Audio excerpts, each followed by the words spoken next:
just the right touch. Trust meteorologist Tim Strong for your first alert.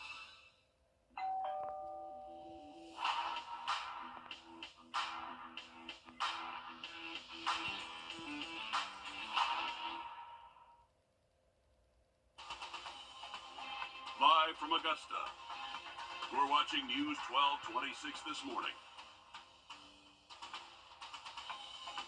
A house fire in Wagner puts crews to the test. Officials ruled this home a total loss last Thursday. But how crews responded is getting recognized by the New Holland Assistant Fire Chief.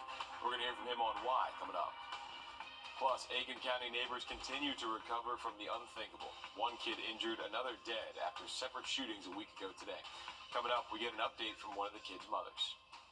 Those stories and much more just ahead, but first, good morning. Thank you for joining us. I'm Nick Proto. 6 o'clock here, rather, on our Monday morning. As we send things over to Tim. Tim, I'm jumping the gun a little bit here. I thought it was... But just be aware, several areas of downtown Augusta are under construction. Several projects are underway or planned to improve the area. That means it's hard to avoid traffic snares and detours no matter where you go. We caught up with traffic engineering to see what could wrap up soon or what's set to start. City engineers say the projects on 5th Street are about 75% done. 6th Street work should wrap up in the next couple weeks, and they plan to start working on Broad Street from 15th Street to East Boundary at the beginning of next year. Taking you outside now, giving you a live look over the Calhoun Expressway. It's coming up on 6:03. This morning marks 1 week since a 3-year-old boy was found shot in his home. Then later that day, a 10-year-old girl died after being shot in Windsor. Just before the weekend, people from Aiken County came together to pray for those families involved. For the first time, we heard from the 3-year-old's mother. Your Taylor Martin is live now in the newsroom on what she can tell us Friday night. Taylor, what'd you say? Well, Nick, Tyson's mom, Kiavia Cohen, told us her heart had been racing all week as the community continues to recover from the unthinkable happening to 2 kids in Aiken County. She says the prayers and the red balloons sum up a restless week of uncertainty for her son. According to the incident report from Aiken County Sheriff's Office, a deputy found Tyson laying on a couch with a gunshot wound in the area of his head, with a gun resting on a table directly across from the couch with a shell casing jammed inside. Tyson was rushed to the hospital where he's still recovering.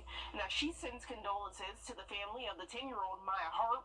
She says it's these unfortunate situations she hopes other families pay attention to. I just wish we can put the guns away and put them in a safer place. And again, sorry for Maya Harp. All her family members, I'm so sorry.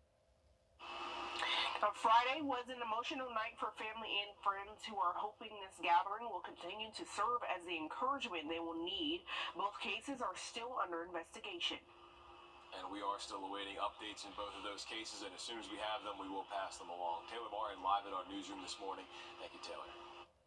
Over in Wagner, we're keeping an eye on how the town's fire department and other neighboring stations respond to emergencies.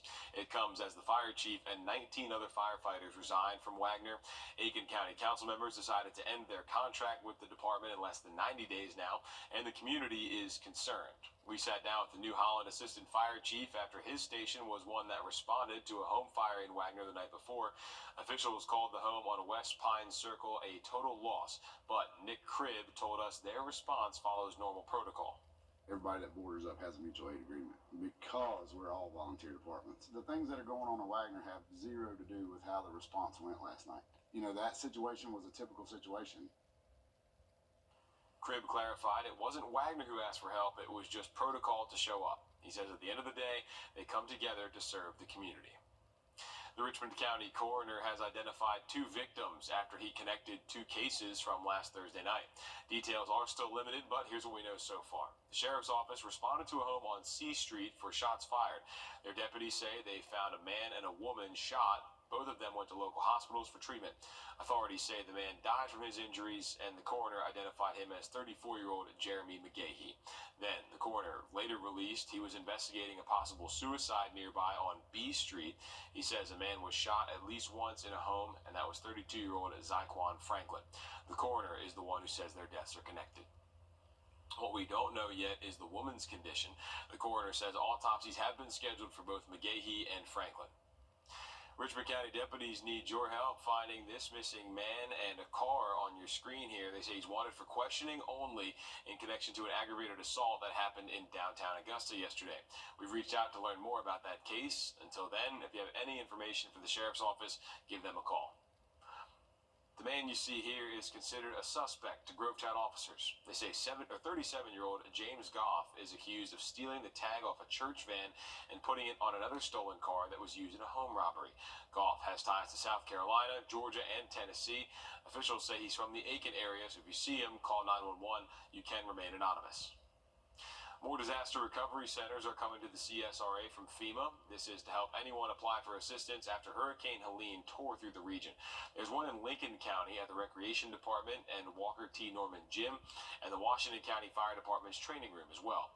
Both are open Monday to Saturday from 8 to 7 and then Sunday from 1 to 6.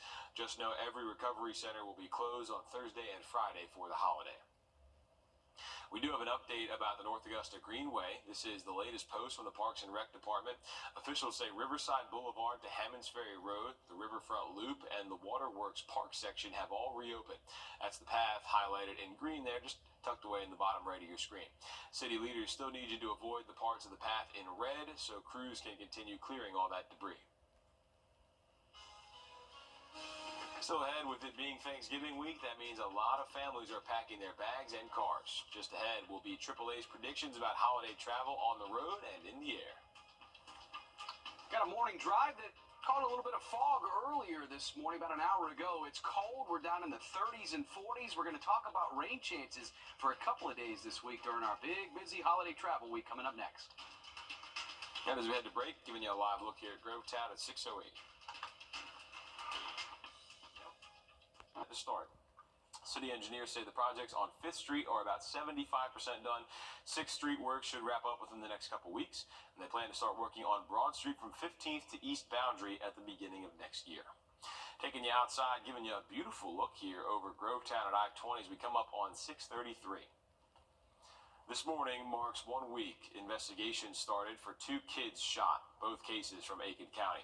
One involves a 10-year-old, Maya Harp of Windsor, who officials say died after being shot in the chest on Monday. The other involves a 3-year-old shot and injured. Kiavia Cohen is 3-year-old Tyson Jones's mom. She says he's still in the hospital recovering. Friday was a night full of prayers for the recovery of the 3-year-old Tyson, while condolences were also expressed to the family of 10-year-old Maya Harp, who died being shot in the chest on Monday. As the community is still recovering from the unthinkable happening to 2 kids in Aiken County, Cohen says the prayers and the red balloons sum up a restless week of uncertainty for her son. I woke up Monday morning and an undercover cop had knocked on my door, and that's when he broke the news and told me that my son has been shot. She says it's a long recovery ahead for Tyson, but she's not done believing until the end. Both cases are still under investigation, and of course we'll let you know when we get more updates. Coming up on 6:34 now, over to Wagner, where we check in with a neighboring fire station who responded to a home fire with the town's fire department last Thursday. Keeping track on how fire response goes moving forward is a concern to the community.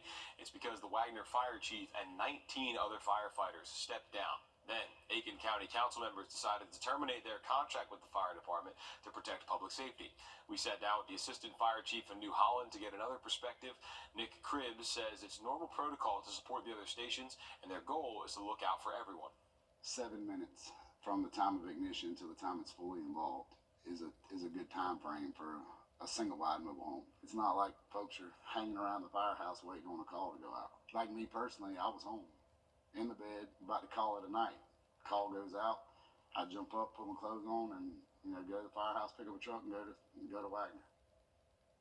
Nobody was hurt, and it looks like the fire started from an unattended space heater. Over in Edgefield, crews responded to a mobile home engulfed in flames. This is when they used the hoses last Friday on Riley Road. Dispatchers say there were no injuries, but they were aware other buildings could have been in danger. We are told nothing else caught on fire, though. The homeowner told us at the scene they had no power, so they started a fire on the porch. When he went to a nearby neighbor's house and came back, that's when he saw the fire spread. The U.S. Chemical Safety Board is sharing what they found after a massive plant fire in Georgia. This is in connection to that biolab facility in Conyers that went up in flames back in September. The CSB report says an employee heard a loud pop on their shift. They spotted a wet product and alerted the team to isolate it. The report goes on to say they had to call 911 from smoke rising up 10 minutes later. The investigation confirmed chlorine and hydrogen chloride were in the air from that large plume. What exactly caused the fire is still being looked into. Georgia leaders scramble to... How can I improve this message? The live 5 for 6 Skyview Network.